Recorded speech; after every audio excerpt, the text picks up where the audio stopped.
I knew I needed resources if I was going to track down Roscoe Bob Bryant, and hunting Plumber looked like a good way to get rich quick. As the local vigilantes exposed him as the leader of the bandits, and put a generous price on his head. Plumber rallied his gang to plunder one last gold mine before making their escape, and that's where I thought I'd find him.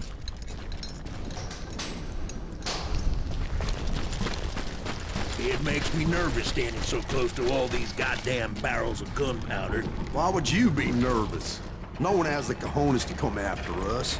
As long as you don't light up a cigar, we're fine. Besides, George is up there on the rocks with that rifle of his. Oh, yeah? Who the hell is that? My late father pointed out to me more than once. God made men. Samuel Colt made them equal.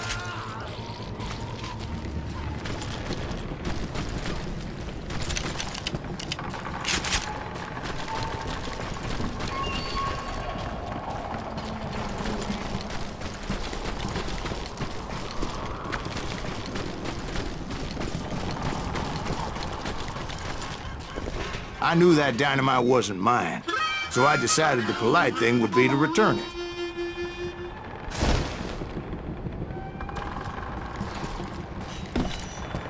It was the biggest gold rush since Sutter's Mill in '48. Unfortunately, prospectors weren't the only ones drawn to those riches. There were thieves and killers, robbing travelers and hijacking gold shipments. Like those that ran with Plumber. Some were just regular folks I knew from town, drawn by greed and easy pickings. Charlie Crow, the blacksmith. James, who worked in the stable. Sam and Jeremiah Barber, the butcher's sons. Of course, the rest were veterans of the Civil War. Stone-cold killers trained on the bloody fields of Shiloh and Antietam. Plummer had a lot of men on his payroll. A hell of a lot. Dangerous, desperate individuals. He set up a defensive perimeter which I had no idea how to breach.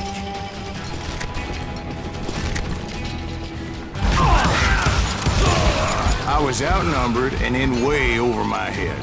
But I was too damn stubborn and stupid to realize it. They must have thought I was tough. Or had some kind of death weight. Seeing as there were barrels of gunpowder everywhere. I thought I was some kind of hero.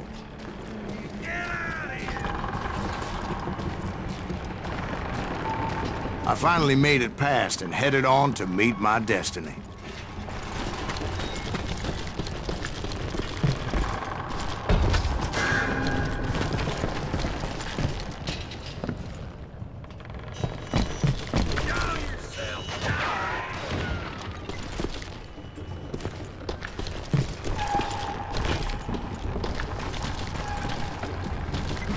But first, I had something I needed to figure out. I had a few ideas on how to get into that mine, but once I made my decision, I knew there was no turning back. So my first thought was to enter the nearest mine portal. I saw an entrance. Made sense. It was the quickest way in, but that also made it more dangerous, as there would undoubtedly be enemy pickets posted along the way.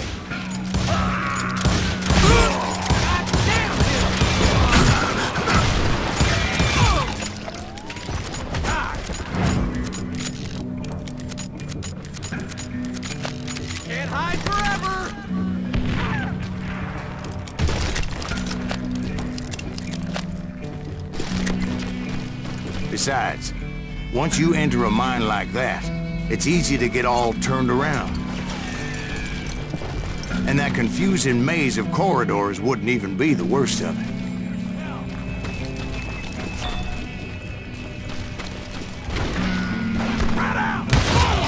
Some of those shafts could be as deep as hell. A single stumble or misstep can easily end in a deadly plunge to oblivion.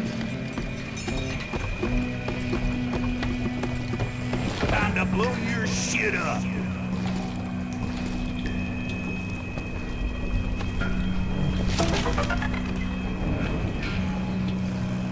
I do not deserve to die like this!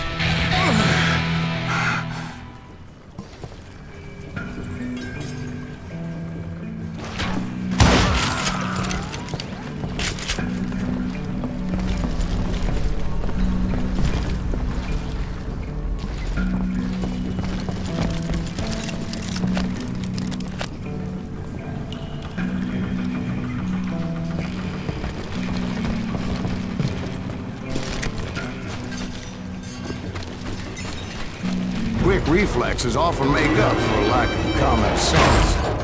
Luckily, I was never one to be easily bushwhacked. I would just need to be careful not to blow myself to kingdom come. With all that gunpowder and dynamite everywhere, a body has to know what he's shooting at. All it takes is one tiny spark, and boom. Surprise! I will drop you. As a boy, I always loved the 4th of July.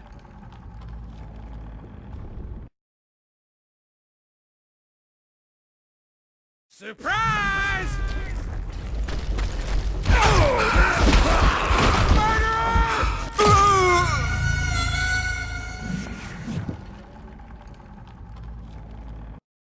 Take him! Get him!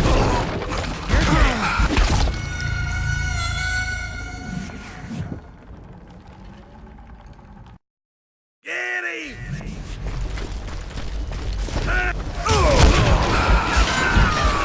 hear me?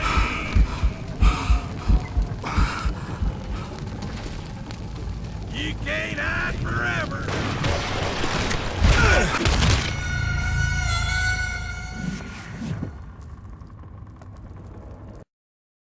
Take him! One wrong bullet could have turned that mine into a dad-blasted tomb.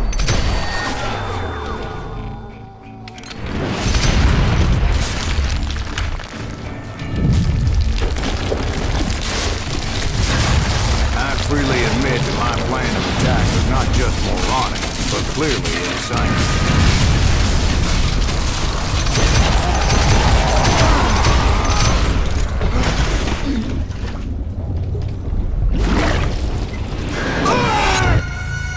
It's a good thing that I abandoned that ridiculous plan before I even tried it. Instead, I spotted a ladder, a way into the mine from the opposite side.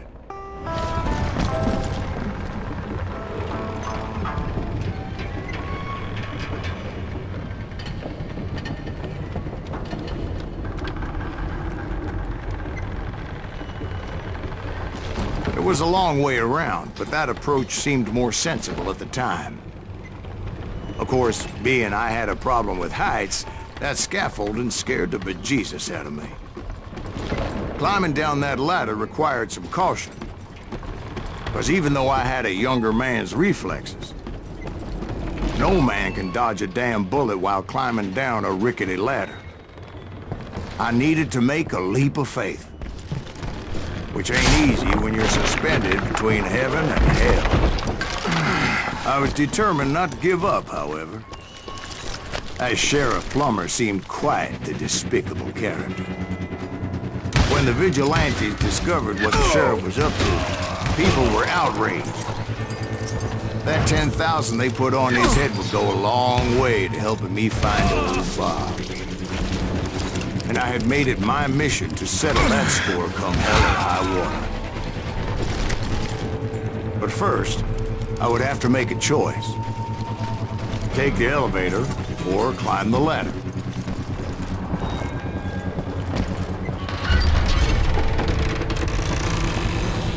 I picked the more convenient and more dangerous route.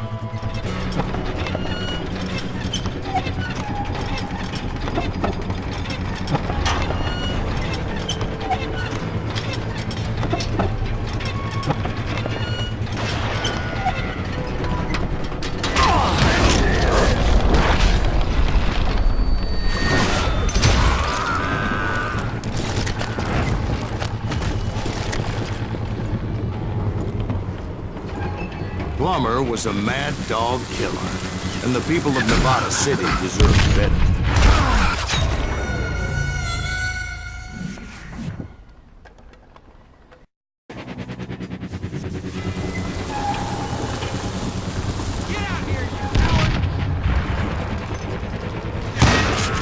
Right, well, he was the sheriff of both places at one time or another, but that's neither here nor there.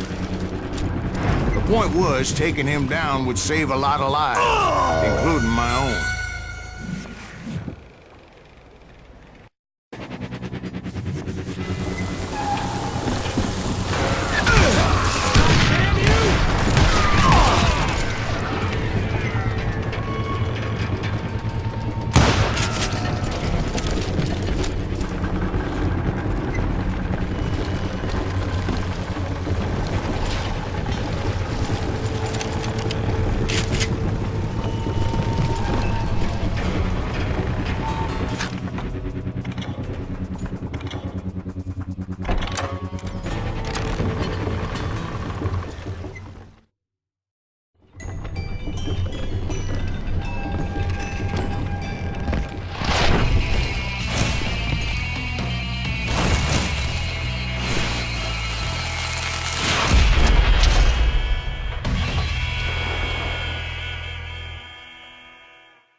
This is gonna hurt! This day is just getting worse and worse for you! Henry Plummer was clearly unhinged, and I could see right away that this was gonna take some doing.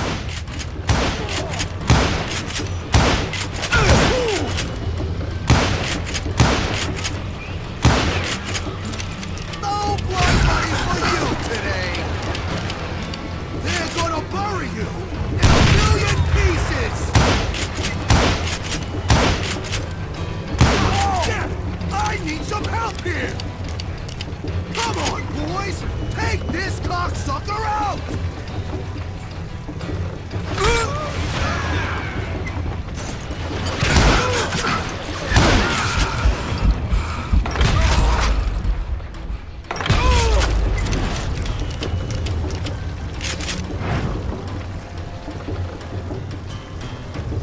They're gonna need a dustpan to pick you up!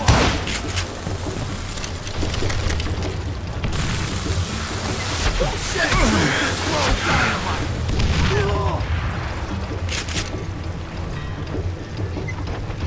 You can shoot, but can you aim?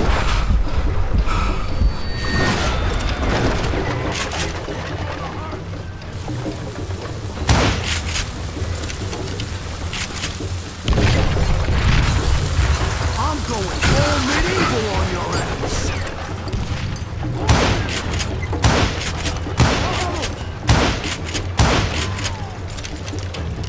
I do not deserve to die like this! What do you think you're doing? I will drop you down a mine shaft!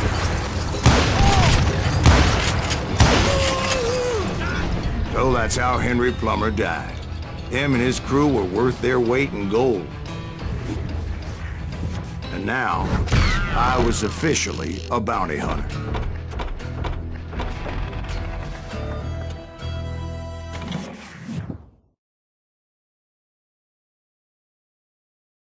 So, did you finally go after that Bob feller? Well, I heard word he was in Kansas with John Wesley Hardin. So that's where I went. Where in Kansas? Abilene. Why do you ask, Ben? No reason. Was Hardin as fast as Ringo? Ringo was fast, but John Wesley was as fast as the devil himself.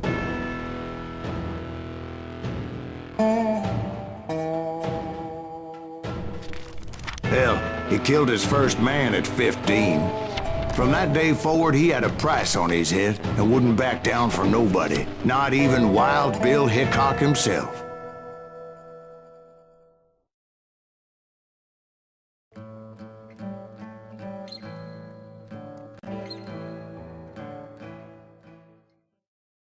I dodged death many a time, and that night in Abilene was no different.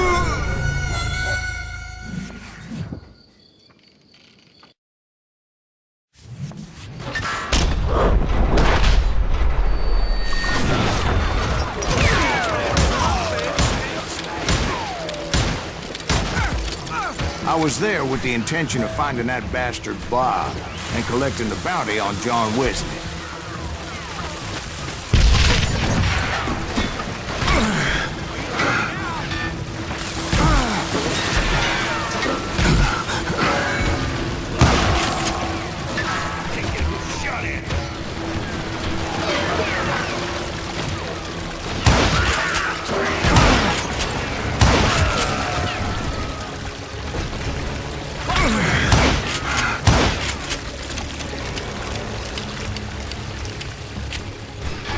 I thought the Texas Rangers got hardened.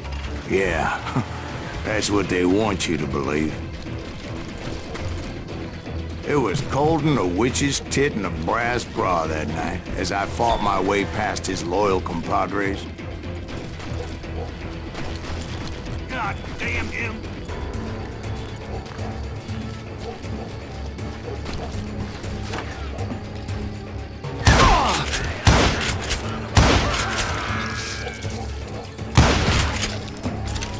Hold still!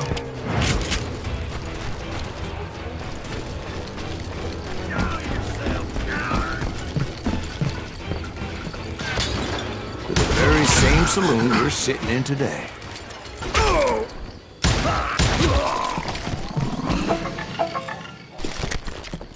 Look around and imagine this place painted in blood. Hardin was waiting for me. And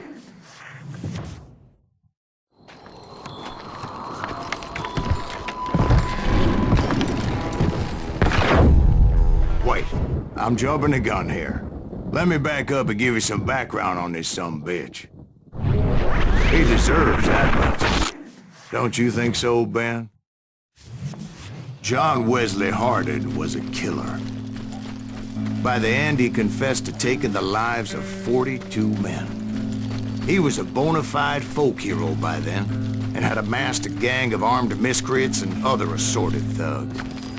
He and his men set up camp outside of town, and I was hoping Bob was among them. Shit, it's cold out here. I'm freezing my giblets off. Ain't right with that son of a bitch. They didn't ask why I was there. They knew. As most of them were wanted as well. I figured Hardin was here somewhere, but to get to him, I'd have to get past his gun hands. And that was easier said than done, as most of them were as foolish and full of bravado as I was. I had to spill a lot of blood to find out Hardin wasn't in that camp. He was carousing in town with his closest friends. Hardin's boys apparently didn't want me to reach the bull's head. Some were hightailing it into town to inform their jefe of my unwelcome presence. Kill him already!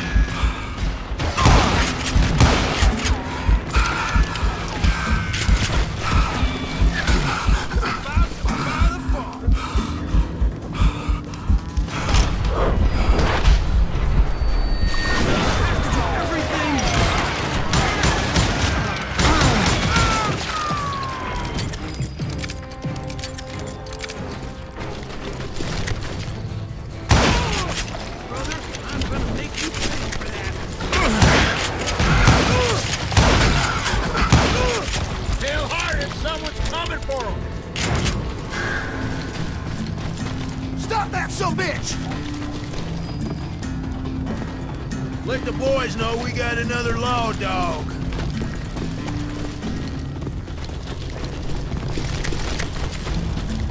Yo, check this out.